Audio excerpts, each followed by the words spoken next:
Hello there. Welcome back to Financial Accounting at 5. And this video, I want to look at the preparation of the trading account. So we're going to look at the question paper of June 2025. So according to our question paper, the question reads, based on the information below, calculate the value of closing inventory before the burglary using the trading account. So obviously, the figure for closing inventory, we are going to find it as a missing figure in the T account of the closing of the trading account. So on 6 October 2023, a burglary took place at a brand packaging shop and all of its inventory was stolen. The accounting records are kept electronically and could be retrieved. So this is information that we have before the burglary. So brand packaging store maintains gross profit percentage of 25% on cost of inventory. The following information was retrieved from the accounting records. So we have got a list of balances that we have from the accounting records. So the question requires us to calculate the value of the inventory before the burglary. So obviously we're going to use the information that we're given here to prepare a trading account. And then in that trading account, we find the closing balance as a balancing figure that is going to be the inventory value before the burglary. So if you come at the beginning of our question, it requires us to calculate the value of inventory before the burglary using the trading account. So this is our trading account, and obviously we are going to start with the opening balance. That is the opening inventory. So remember, on the debit side, we're supposed to have opening inventory. We have purchases. Uh, if they're custom duties or any carriages, I will see them on the carriage on purchases. We see them on the debit side. The credit side, we see sales. And closing inventory comes on the credit side. So we check in terms of our opening inventory. We're given inventory in hand 380,000. So this is going to be our open inventory of 380,000. So come on our trading accounts, we are saying open inventory,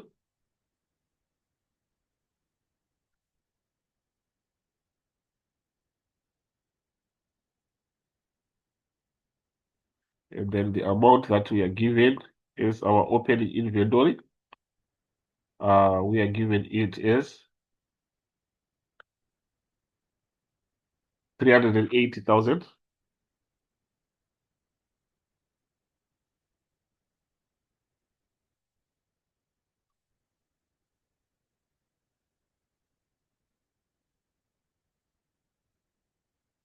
Then in terms of the next item that we are given purchases, which is supposed to be on the debt side. But of course, we have got also returns or trade payables, which are purchase returns. So these are purchases and returns. So we are supposed to subtract them from the figure for purchases to get the net purchase figure. So we are saying purchases on the debt side.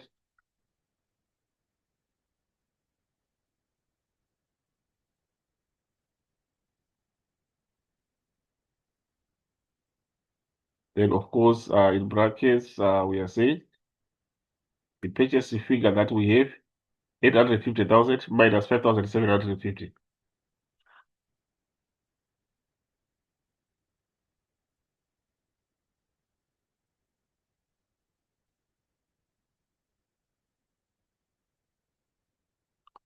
Eight fifty minus 5,750. So if say 850,000 minus 5,750, we get the net purchase figure, which is supposed to be 844,250.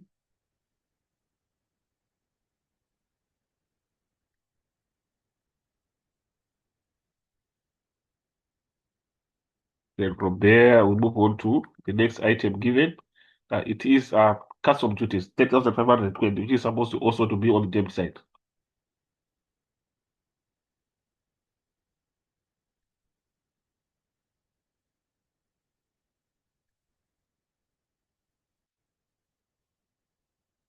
$10,520. Then from customs duties, we have sales. Sales is supposed to be on the credit side, which is 1,346,200.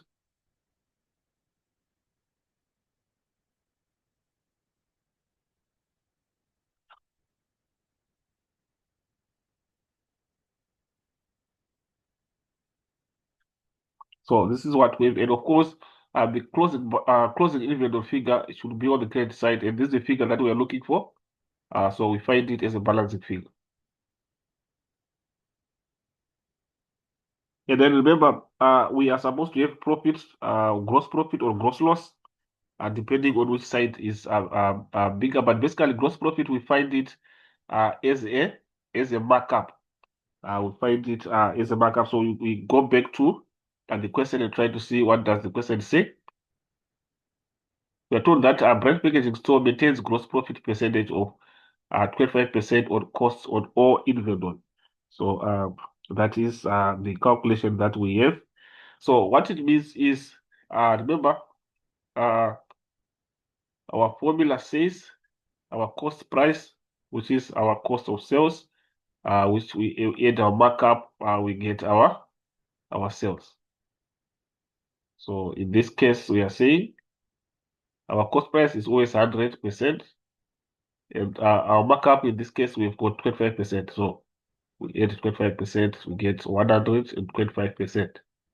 So this is the sales proportion, of which the sales were given it as 1,346,200.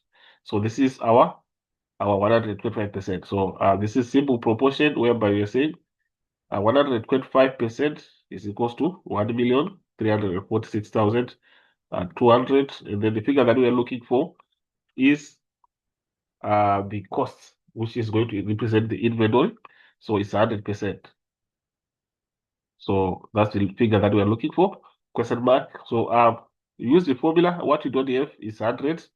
So what you don't have becomes the numerator over what you have, which is 125, and then multiply by the given figure, which is 1,346,200. So if you do that, you are going to find your figure as your costs, which is going to be the cost price. So with that, let's try to calculate and see what we get. So you get your cost price is 1,076,960. So to get your gross profit, you are now saying your sales minus your cost price.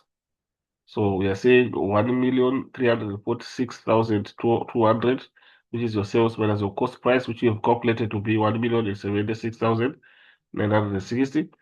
You get your gross profit is 269,240. So this is going to be your gross profit. So alternatively, you can simply calculate it by using proportion, whereby you can simply say your 125 is equals to 1,346,000. So this is another calculation that will lead you to gross profit, 1,346,200. So we are looking for 25%, which is a question mark. And then with that now, you say what you don't have is 25 over 125. So this is a shorter method times 1,346,200. So with that now, we straight away get your gross profit is 269,240. So this is an alternative and a quicker way. So this is our gross profit, and gross profit will come on the debit side. So we're coming here and we set our gross profit,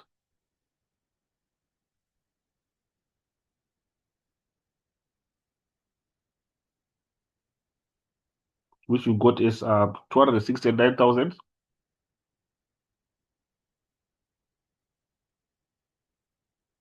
240. So if it was a gross loss, it was supposed to be on the credit side. So with that, we can put our double lines.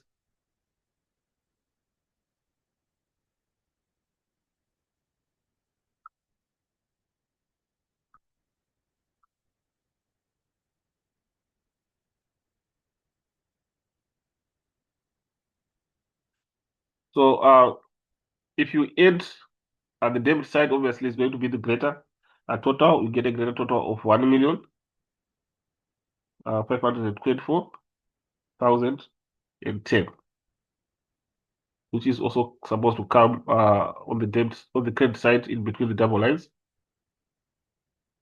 And then we find the balancing figure as a closing inventory, whereby you're saying 1,524,010 minus 1,346,000, 1,346,200. So your balancing figure, which is your closing inventory, will become 177